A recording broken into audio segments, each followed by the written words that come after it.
আসসালামু আলাইকুম, কেমন আছেন আপনারা? আশা করি সবাই ভালো আছেন। আলহামদুলিল্লাহ আমিও ভালো আছি। আজকে বানাবো খুবই ভিডিওটা ছোট আর অনেক ছোট্ট একটা ভিডিওই, কিন্তু ছোট্ট হইলেও এটা খাবার একটা পুষ্টিকর খাবার। এখানে আমি 3 টেবিল চামচ চিয়া সিড নিছি, 2 টেবিল চামচ পাউডার দুধ, 2 কাপ পানি দিয়ে এটাকে আমি ভিজিয়ে রাখছিলাম, কারণ এখানে আমরা 3 জনে খাবো এই জন্য। আর এখানে আমি একটা কলা নিছি, একদম পাতলা পাতলা করে কেটে নিছি, নিয়ে এটাকে একটু মিক্স করে নিচ্ছি। এটা চামচেও খেতে পারেন, গ্লাসে নিয়েও খেতে পারেন, কলাটাকে ছোটো ছোটো করে দিতে পারেন, একটু বড় করে দিছি। তো এখানে আমি খেজুরও দিয়ে দিলাম। খেজুরটা তো প্রতিদিন খাওয়া উচিত সবার জন্যই। তো এটা সকালবেলা আমার বাচ্চা স্কুলে যাবে এই জন্য বানাই দিচ্ছি, ও খেয়ে যাবে। তো এখানে আমি কিছু বাদামও দিয়ে দিছি, বিভিন্ন রকম বাদাম কিশমিশ দিতে পারেন, তাহলে সারাদিনে যে শরীরে যে পুষ্টি ঘাটতিটা সেটা কাভার হয়ে যাবে এটা দিয়েই।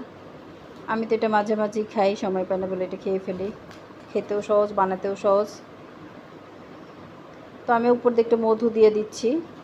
আর যারা ডায়েট করতে চাচ্ছে তারা মিষ্টি তো দরকার নেই, খেজুরে মিষ্টি আছে, আপনার কলায় মিষ্টি আছে, আপনার প্রত্যেকটা খাবারে যখন মিষ্টি আছে আপনার যারা ডায়েট করবে তাদের জন্য আসলে এটা মিষ্টি দেওয়ার দরকার নেই। তো এখানে আমি একটু মধু দিছি, আমাদের মেয়ে খাবে এই জন্য। আপনারা চাইলে চিনি দিতে পারেন, এটা আপনাদের অপশনাল। তো আমি একটু খাচ্ছি, ঠিক আছে সব কিছুই। তো খেতে খেতে আপনাদের সাথে কথা বললাম। আমার ভিডিওটা যদি ভালো লাগে প্লিজ লাইক শেয়ার করে দিবেন, সাবস্ক্রাইব করে দিবেন।